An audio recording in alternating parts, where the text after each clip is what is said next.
Hai guys, balik lagi dengan channel Learning English with Mommy. Masih membahas mengenai preposition. Kali ini Mommy akan membahas mengenai before and after. Saya yakin kalian udah tahu artinya kan, before itu sebelum, after sesudah. Yep. Yang Mami akan bahas di sini adalah fungsi atau penggunaan, bagaimana sih menggunakan before and after dalam kalimat. Nah, fungsi yang pertama itu sebagai preposition. Jadi before and after sebagai kata depan itu otomatis diikuti kata benda.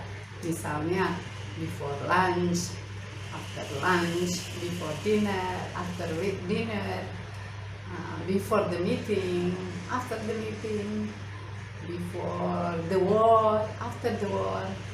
Kalian bisa cari contoh yang lain, kata benda yang lain. Lalu dalam penerapannya dalam kalimat seperti apa? Gimana? Contoh, misalnya kalian mau bilang, sebelum sarapan saya akan menggoreng telur.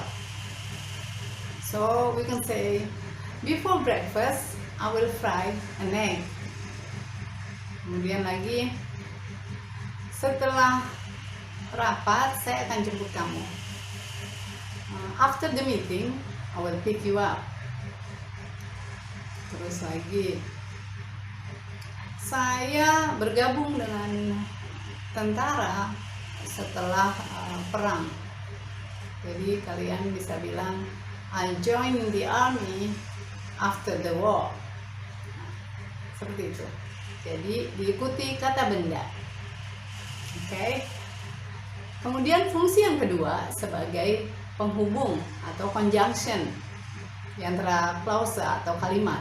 Nah, karena kalimat, maka harus ada subjek dan predicate. Contohnya begini, kalian mau bilang, setelah saya pergi, kamu datang. So you can say, after I went home, you came. Saya seperti itu. Terus lagi, misalnya sebelum kamu pulang, selesaikan dulu pekerjaanmu. So you can say, before you go home, finish your job. Seperti itu. Nah, itu untuk conjunction. Jadi kalau untuk menghubungkan beberapa kalimat, dua kalimat itu harus ada subjek dan predicate. Oke. Fungsi yang ketiga yaitu sebagai adverb atau kata keterangan. Contoh, saya pernah mendengar tentang ini sebelumnya. I have ever heard about this before. Saya contoh lain, saya pernah melihat dia sebelumnya. I have seen her before. Nah, seperti itu. Alright.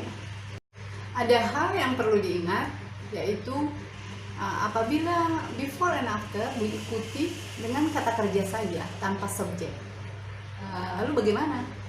Nah, apabila diikuti dengan kata kerja, maka kata kerjanya itu harus dipindahkan, atau kata kerjanya harus bentuk ing atau verb ing. Nah, verb ing ini adalah gerund. Nah, kalian bisa lihat video saya tentang gerund di link deskripsi. Oke? Misalnya begini, sebelum pergi tidur, saya matikan lampu. Before going to bed, I turn off the light. Kayak gitu.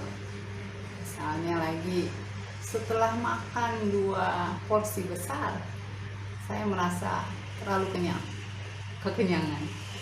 Nah, kalian bisa bilang, you can say, after eating 2 big portion, I feel so full. Seperti itu. Alright guys, semoga video ini bermanfaat bagi kalian semua yang masih belajar bahasa Inggris. Jangan lupa give me comment and don't forget to like and subscribe. See you in the next video. Bye bye.